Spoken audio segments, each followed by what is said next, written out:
FPL focus. Livesy loves it here. Game week 11's upon us. Lots of decisions to make. But first, before we make those decisions, let's make them informed. And let's have a look and see what's been going on in the league this week. Because we've got a new feature, Manager of the Month. We're going to look at the best scoring manager in the month in our league and see what they've been up to. Got a quote from him. And we've also got new league members, which is really exciting. Massive welcome to Alal Kendawi. His team's called Sigma. Interested what that stands for, mate. Let us know. And he's from Morocco, so we are now international. And to add to that international flavour, we've got Darnesh Prabhu who lives in Canada. FPL of Aguna, who's already contributed to the shows last week, and I'll talk a bit more about that later and how that is looking going forward. Right, guys, let's see what's been going on then. So, first of all, let's bring up the Premier Fantasy Tools manager highlights, and our manager of the week this week on 68 points is Paul Oliver. We'll go and have a look at his team in a moment. Boring name. The biggest climber in the league, only one place, so not much movement in our league this week. In fact, the only person to climb this week is Gary Evans with his team Dynamo Dufferin Conway. Now, when it says biggest fall, ignore that. Obviously, Darnesh has only joined our league this week, so it looks like he's brought him in at the Al Swiffen with 8 net points this week with his transfers, transferring out. I think it was Ross Barkley and Wilfred Sahar in for Jack Grealish, Jack the lad, and someone else who didn't do quite as well. But Jack got his 10 points, so keeping with the Aston Villa players there. Not so good for this week now, is it? Let's see what we're going to do about that, or what I'm going to do about it moving forward. Anyway, as we go through, most transfers this season. Paul Jones, 16 transfers, took 4 this week, but I think you've done some good business. Again, we'll have a quick look at that in a moment. Team value, we've talked about that in the last few weeks. Least transfers, Seth, although he's done his wild card last week. So lots of things going on. Most captained player was Jamie Vardy, which is obviously 3 out of the 10 people captained him. Wasn't the best performing captain, did get a return. I think it was down to me, by the way, because he wasn't my captain. I couldn't watch it, and it got to sort of however long it was before they got the first when they got that goal comeback, and I switched on, and literally within about a minute, Jamie Vardy got an assist. So I do apologise for that, non-Vardy owners. I think it was down to me. Most owned in the league. Let's go and have a look at some of what the stats in the league then. So let's look at player analysis first and ownership. And most owned players at the league at the moment is Jack Grealish, Dominic Calvert-Lewin, Kane and Son. That's reduced. Like to 60%. There's 10 of us now, so 6 out of 10 teams got those. I wonder if they're going to be sacrificed even more this week. Raise some funds. Possibly. Grealish, what are people going to do there? So this is our captain selects, obviously Vardy, and then it's just one. De Bruyne was a captain this week, and that was part, I think, down to the reason for Gary Evans' rise in the league this week. He captained Kevin De Bruyne. But you can see we're all transferring in different players, transferring out different players. I'm really interested in this one because I was talking about Eze a couple of weeks ago. I think that's McMoistler's man. Also, I'm interested to see how that works out for you. In fact, that was your other transfer, wasn't it? For 2 points this week. So I'm interested to see where that goes because he's got fantastic stats in the Championship. And with Zaha, who's been out, I think hoping he was going to step up. He had an amazing game about 3 game weeks ago, but just not replicating that just yet. But hopefully he does this week. So let's see what that's meant to our league then, shall we? Right. Seth's had his wild card this week. Information from his dad. He chooses his own team. Seth's 9-10 years old. Sorry, I don't know Seth. Around about that. So our youngest player in the league. Willing you on, my friend, absolutely. Captain De Bruyne as well this week. City players that didn't play for you, so hopefully they start this weekend for you because they've got a great run of fixtures. So yeah, good luck this week, Seth. Well done, mate. Got more points than I did this week anyway. Lowest scorer in the league this week, I am. I loves it though still. Yeah. Well, sometimes I wonder, but yeah. What else has been going on? So let's have a look at our manager of the month, like I was saying. Manager of the month, because if we select our months, we can see who has had the best score for the month, and it is our league leader, boring name, Paul Oliver. And let's have a look at his team. So here's his team for last week. Zaha still on the bench. Captain Fernandez again. Wilson in for 12 points. Great start to your weekend. I bet you were very happy Friday night, Paul. Not so happy with the news this week. Grealish in for 10 points. Man United, you've gone for the solid defender, the one that's going to play, as opposed to me, who's gone for Cancelo, hoping he's going to get those attacking returns because he's going to be getting forward, and then he gets rested. So maybe that was more of a wise decision, but I think he's a little £500,000 more. But I've got £500,000 in the bank, which is quite annoying. Reece James still doing the business for you there. Chelsea fan, Alal, what do you think? Is a Chelsea double up a good idea? See how Paul's got Mendy in goal as well, in his double keeper rotation policy this season.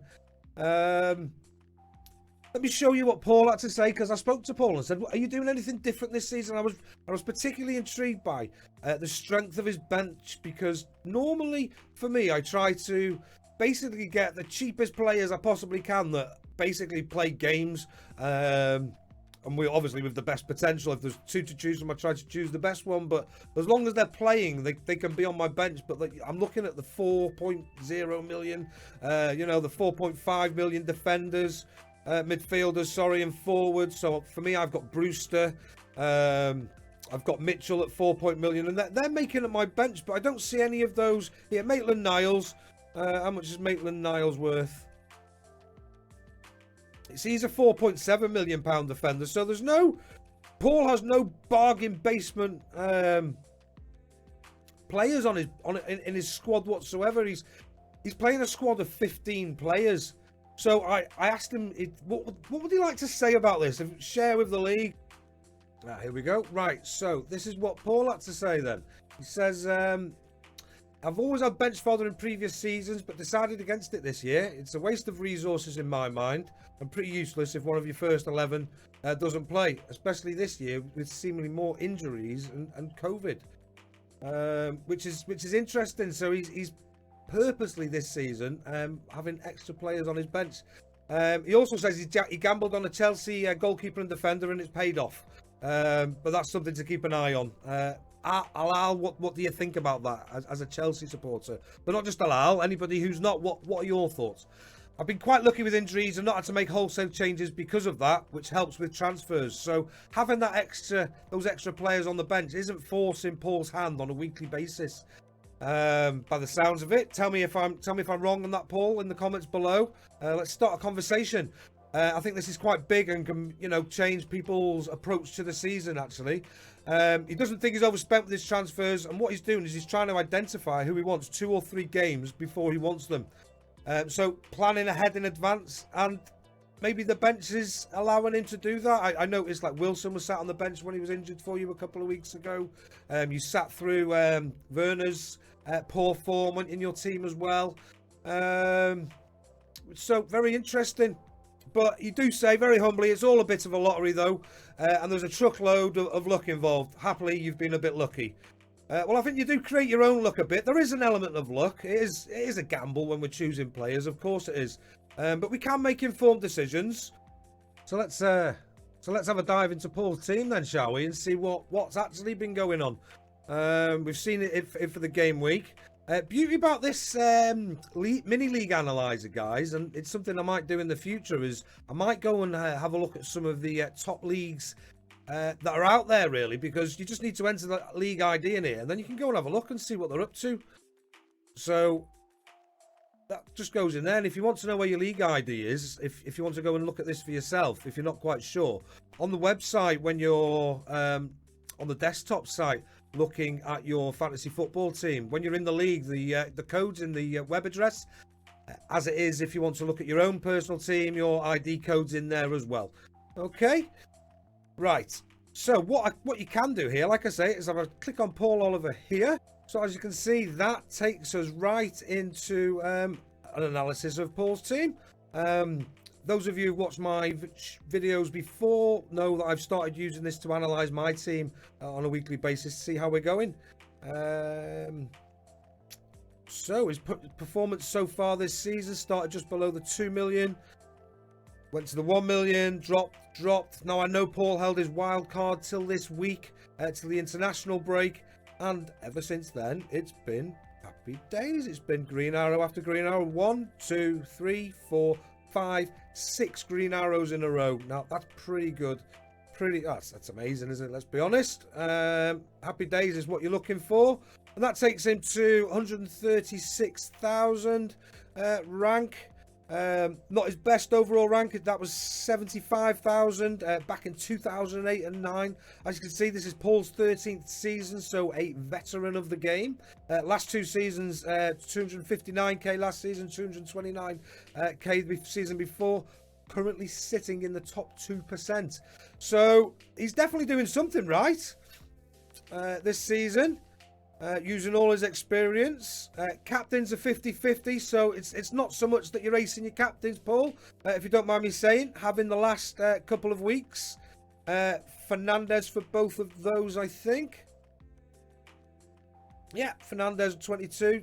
I wish I'd captained him last week. Should have listened to you, Darnesh, in our private chat. We need to do those private chats somewhere else. Tell you a bit more about that soon. Transfers, like you said, you've only done 10 transfers. Most in our league this season's 14. We've seen that. I'm not sure what that means. Mark, if you're watching this, what does that mean? Next game week, plus or minus 26 points. Is that his net transfer gain? Let me know if you're watching, or if anybody else who's watching understands what that means. I'm not so 100% certain. This is Paul's squad value, so you can see how the values dropped here. I think this was the international break. I think you had somebody on the bench, did you? Team value has been rising steadily as your players are doing well. Nice steady performance there, way above the average. But this is the sort of thing I want to look at. Points per game week by formation. Now this is very interesting because last week in my video I was saying that the formation that worked for me based on these graphs was the 3-5-2 formation, because that's where I'd get most of my points from. But here we see a completely different spread for Paul, for all different formations. In fact, 3-5-2 is the worst deliverer of points for him this season. And I can only assume that's down to auto subs, having that bench available of players as well. Let us know on that, Paul. But a big spread. I think, in fact, your most points have come from 3-4-3. So using those strikers, you're stuck with Werner. I think you had Bamford along the way, Wilson. So yeah, you've. Interesting, but you're getting an even spread of points and good value. But your bench points look 60 points on the bench, whereas I've had hardly any. I think I've had like about 10 maximum, I think, all season, and still not as many points on the pitch, and yet my team value's higher. So I'm questioning whether let's have a look at Paul's team again. Let's go and have a look at Paul's team. I'm questioning whether the big premium players and the money spent on them this season, that's been pretty much the cornerstone of FPL for many seasons. 2 to 3 of the top players. That's how I started this season. I was trying to go for 3. I think we're going to need to like shop around, choose your captain. Maybe I think you're going to need to choose one major captain, and then looking around for your £8-9 million players, £7-9 million players to fill your team up with. A couple of 6 millions maybe. I don't know, but maybe that's the way forward. Maybe that's the way forward, and maybe Phil Foden is a good signing in your midfield with Jota, and maybe they won't play every game, but that's maybe how we might need to play it this season. Maybe Mahrez is a better signing than Kevin De Bruyne this season, because you can have Fernandes as your captain sort of player at a million or so pound cheaper. Tell me what your thoughts are on this, guys. I think it's a crazy season. Talking about the bench options, let's go and have a look at back into our league. And also, I've noticed Sigma, they also have bench options available to them. And they had an amazing month last month as well. Not doubled up on the keeper like Paul has, and not got the premium keeper Paul's got in Mendy. And still got the £4 million Mitchell. But still 2 players on the bench that are great starting options. Not you know, a Hillman like I've got, for example, at 4.1 million. And also, I think, who else had a great week last week? Let's show our other week last week. FPL of Aguna, and your other new man, Darnesh, John Stone in goal. I think you're the only one in the league with him playing. Obviously doing well for you. 11 points that week, but you've got 2 keepers as well. You've doubled up on the keepers. You've got a full playing bench also. Long time player. I think your highest rank is probably the highest in the league, everybody. So Darnesh, his highest rank is 1023, if I'm right. Correct me if I'm wrong. It's been about 4 days. But awesome stuff, guys. What do you think of that? What do you think of what I'm saying about the bench side of things? Is that the way forward? Right then, let me show you the forum then I've been talking about.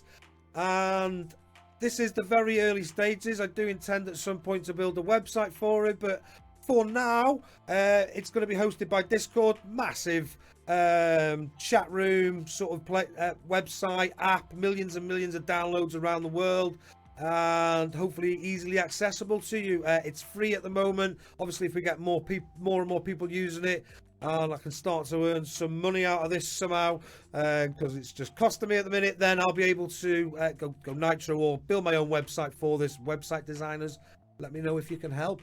But the idea being, we've got a one-stop shop for the biggest eye test and discussion out there, where you can actually get answers to your questions.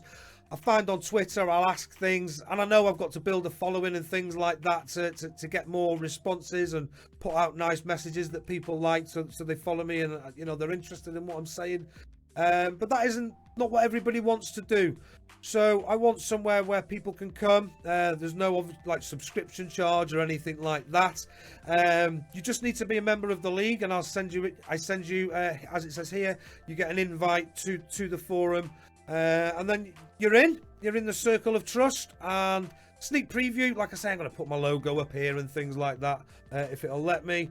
But these are the channels. So a help channel where you can come and ask for help, and if you're an enthusiast, if you're an expert, if you've got really great rankings and you want to get, you're the person that likes to give advice. That's what you thrive on in FPL. I see lots of people doing that. This is the channel for you. Come and give some help and ask for help.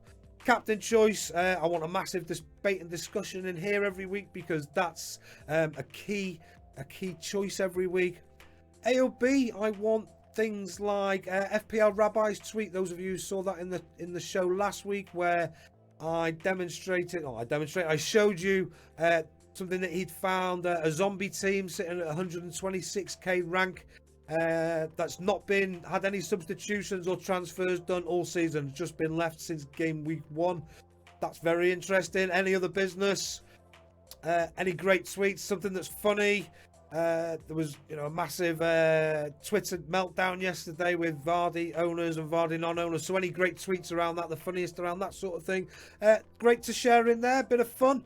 And then it comes to the club channels, and there's one for every channel. And the reason I'm doing this is I want to encourage fans from each club to join the league and be our experts on each club and give the inside information to each club, their perspectives. So for example, last week I was debating to sign Cancelo or Bellerin. A quick chat with Darnesh, who just joined the league on Friday afternoon, and very quickly he came back to me with some information about not only Bellerin and whether he'd sign him or not as an Arsenal fan, somebody who's watching Arsenal week in, week out, and how they're playing, which is what I'm trying to do here and trying to get the understanding of. But he even went one stage further and said who he'd recommend as well, and it was Kufal who he recommended. So that's what I'm trying to do. I'm trying to build the biggest eye test in FPL, where we've got people who are watching, because I cannot watch every game of football as hard as I try. So I do have to make some of my decisions based on stats, based on little tidbits I see here and there, match reports. But I want to talk to people who are watching the games week in, week out, and see if that can help. Remember, guys, the aim of the channel, I might not have told you this, but the aim of this overall is to create a winner in FPL. That's the overall aim, because that's what I want to do, and that's why I want the biggest eye test, because the best stats are out there. That's what these channels are for. You guys can share them, your interpretations of stats, and then we can discuss them. But what I don't see out there is the biggest eye test. We're all sort of clutching at straws for that. So I'm hoping a good focus, hence the name at the beginning. You know, having a great eye on the games, and then debating that, and then bringing that. So there's the forum ongoing, and then bringing that to the show with the cream of the crop from those discussions, really. If you let me know through Twitter your Gmail account, I can add you to a video that I've got on YouTube, which I did for a couple of the league members who I've been friends with for years on the final plan. Bear in mind, it's not the final version, but if you're a league member, I'm assuming you're not too worried about that. I'm going to do a much shorter, sort of 2 or 3 minute version that's not like 17 minutes in depth of the final plan, to let people know in the coming days, weeks, whenever that happens. Yes. Tell me what you think of this, guys, because like I said, this is the initial stages. There is going to be a further development to this, an extra channel also for people who aren't Premier League fans, the Independents, which will, or another name, the Non-Biased. I can't think of one. Let me know in the comments below of a good name. That'd be great.